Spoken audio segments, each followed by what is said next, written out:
दोस्तों, दिन के 2 बजे का समय था। एक छोटे से गांव के एक साधारण किसान, जिनके कपड़े सादे और पुराने थे, एक प्रतिष्ठित बैंक में प्रवेश करते हैं, जो बड़े बड़े पैसे वालों का बैंक था। उनके हाथ में एक पुराना सा लिफाफा था। वह व्यक्ति लगभग 65 से 70 वर्ष के बीच का था। उसका चेहरा वृद्ध था, लेकिन आंखों में एक गहरी समझ और आत्मविश्वास था। जैसे ही वह अंदर जाते हैं, बैंक में मौजूद सभी ग्राहक और कर्मचारी उन्हें अजीब निगाहों से देखने लगते हैं। उनका नाम था श्यामलाल। वह धीरे धीरे काउंटर की तरफ बढ़ने लगते हैं। वहां एक पुरुष कर्मचारी बैठा था, जिसका नाम था दीपक। दीपक, जो इस बैंक में काम करता था, श्यामलाल को देखकर चिढ़ते हुए कहता है, आप जैसे लोगों का इस बैंक में क्या काम? यह तो बड़े बड़े पैसे वालों का बैंक है। आप कहां से आ गए हो? दीपक की आवाज में खिंचाव और चिढ़ थी, क्योंकि उसे लगता था कि श्यामलाल का इस बैंक में कोई काम नहीं हो सकता। श्यामलाल जी मुस्कुराते हुए कहते हैं, बेटे, एक बार चेक तो कर लो, शायद मेरा अकाउंट यहां हो। दीपक नाखुश होते हुए लिफाफा लेकर बैंक सिस्टम में चेक करना शुरू कर देता है। वह घबराए हुए लहजे में कहता है, आपके जैसे लोगों के लिए इस बैंक में कुछ नहीं है। आप बैठिए, चेक करता हूं। और वह श्यामलाल को बिना किसी ध्यान के बैठने का इशारा कर देता है। श्यामलाल जी चुपचाप बैठ जाते हैं, जबकि बैंक के अन्य कर्मचारी और ग्राहक उनकी ओर देख रहे थे और उनके बारे में अलग अलग बातें कर रहे थे। बैंक में सिर्फ अमीर लोग नजर आते थे और एक साधारण किसान की उपस्थिति सभी के लिए अजीब सी थी। कुछ लोग तो उन्हें भिखारी समझ रहे थे और कह रहे थे कि इस बैंक का अकाउंट तो उनका हो ही नहीं सकता। तभी बैंक के एक और कर्मचारी, रानी, जो बाहर से लौटे थे, श्यामलाल जी के पास जाती हैं। वह बड़ी विनम्रता से पूछती हैं, बाबा, आप यहां क्यों आए हैं? श्यामलाल जी बताते हैं, मुझे मैनेजर से मिलना है, मुझे उनसे कुछ काम है। रानी उन्हें समझाती हैं, बाबा, आप थोड़ी देर और इंतजार करो, मैं मैनेजर से बात करती हूं। रानी मैनेजर के पास जाती है, लेकिन मैनेजर पहले से ही श्यामलाल जी के बारे में जानता था और कहता है, मैंने ही उन्हें बिठाया है, वे थोड़ी देर बैठेंगे और फिर चले जाएंगे। वह यह मानते हुए कि एक साधारण किसान का इस बैंक में कोई स्थान नहीं हो सकता, वह उनके बारे में कोई ज्यादा नहीं सोचते। रानी चुपचाप दूसरे काम में लग जाती है, जबकि श्यामलाल जी लगभग 1 घंटे तक धैर्यपूर्वक बैठते हैं। 1 घंटे के बाद उनका धैर्य टूट जाता है और वह मैनेजर के केबिन की ओर बढ़ने लगते हैं। जैसे ही वह मैनेजर के पास पहुंचते हैं, मैनेजर उनसे कहता है, क्या काम है? श्यामलाल जी लिफाफा आगे बढ़ाते हुए कहते हैं, बेटे, मेरे अकाउंट से कोई लेन देन नहीं हो पा रहा है, क्या तुम देख सकती हो? मैनेजर हंसी में जवाब देता है, बाबा, जब किसी अकाउंट में पैसे नहीं होते तो यही होता है, आपने शायद पैसे जमा नहीं किए होंगे। श्यामलाल जी शांतिपूर्वक कहते हैं, बेटे, एक बार चेक तो करो, फिर मुझे बताना।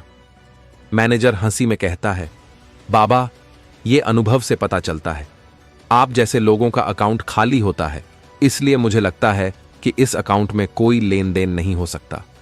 श्यामलाल जी वहां से जाने लगते हैं, लेकिन जाते हुए वह कहते हैं, बेटे, तुम्हें इसका बुरा परिणाम भुगतना पड़ेगा। जब वह बैंक के गेट पर पहुंचते हैं और बाहर जाने लगते हैं, तो मैनेजर इस चेतावनी को हल्के में लेता है, लेकिन जब रानी लिफाफा खोलती है और बैंक के पुराने रिकॉर्ड को चेक करती है, तो वह पता चलता है कि यह व्यक्ति इस बैंक का असली मालिक है और बैंक के शेयर उनके पास हैं।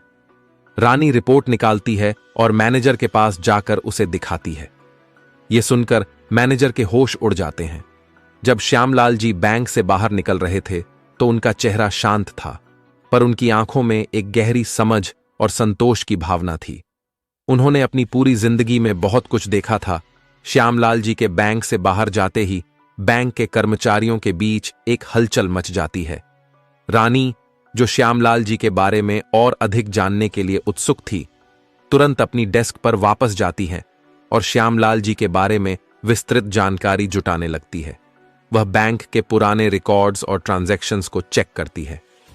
जैसे ही रानी को श्यामलाल जी के नाम पर दर्ज की गई बड़ी संपत्ति का पता चलता है, वह हैरान रह जाती है।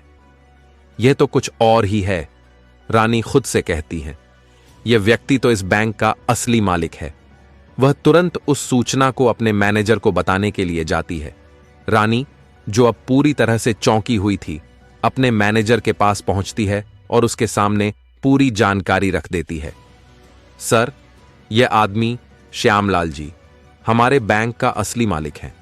उनका अकाउंट कई सालों से सक्रिय था और वह बैंक के सबसे बड़े शेयर होल्डर हैं। यह सुनकर मैनेजर के चेहरे पर डर का भाव स्पष्ट हो जाता है। वह तुरंत अपने कंप्यूटर पर रिकॉर्ड चेक करने लगता है। जैसे जैसे वह रिकॉर्ड चेक करता जाता है, उसके चेहरे पर घबराहट और पसीना बढ़ता जाता है।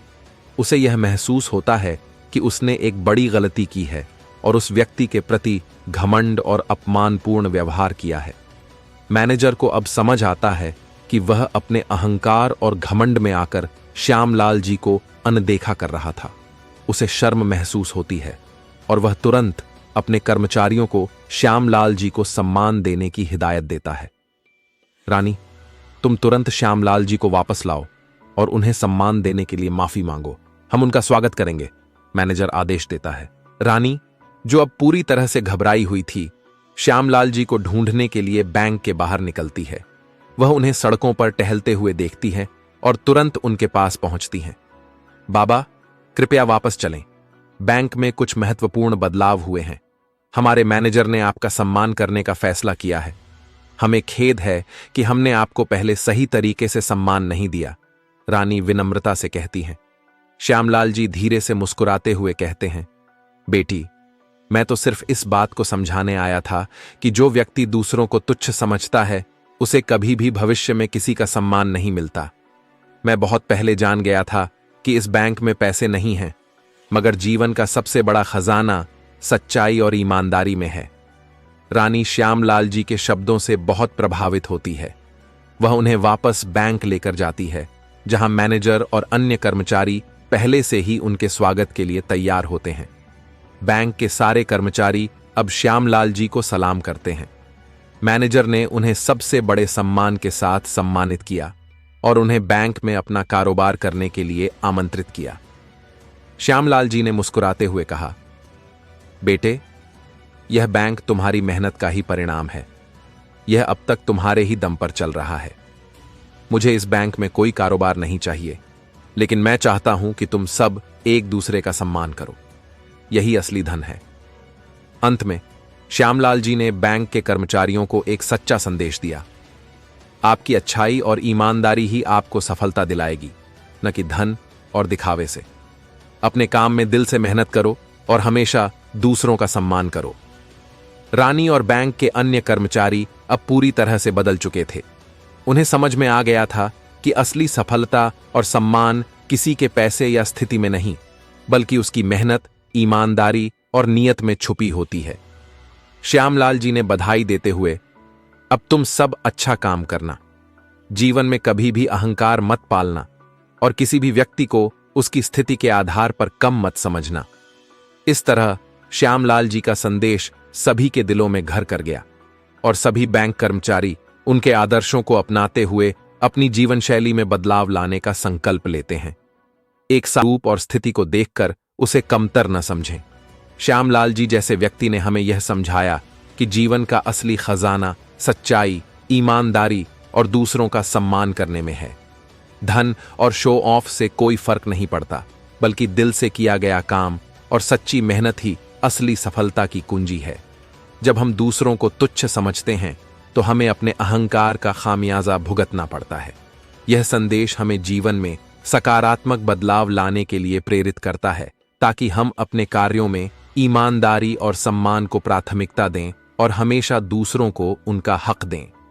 दोस्तों, अगर हमारी दी गई जानकारी और कहानी ने आपको प्रेरित किया हो, तो हमारे चैनल को लाइक और सब्सक्राइब करना न भूलें। आपका अपना दोस्त प्रिंस टाटावत ज्ञान ऑफिशियल। फिर मिलते हैं एक और नई और प्रेरणादायक वीडियो के साथ। धन्यवाद।